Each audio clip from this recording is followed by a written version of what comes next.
санал хэлье.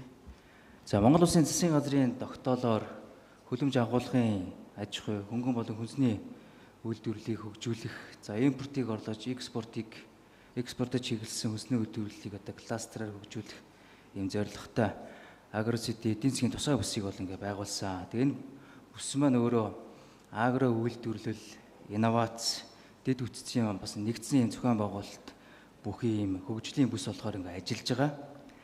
За тэгээ одоо Монгол улсад хүчин төгөлдөр мөрдөгдөж байгаа хуулиудаар 6-аас 7 төрлийн энэ татвараас хөнгөлж чөлөөлтийг бас эдлэх ийм бас боломжийг байгаад байгаа.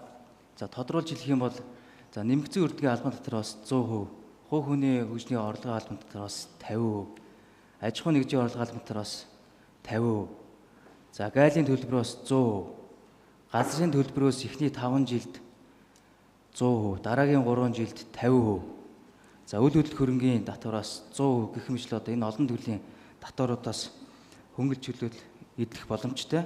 За төслийн санхүү эдийн засгийн үзүүлэлтийг хараад бас төдийлөн бас ашигтай байж чадахгүй юм шиг харагдаж байна.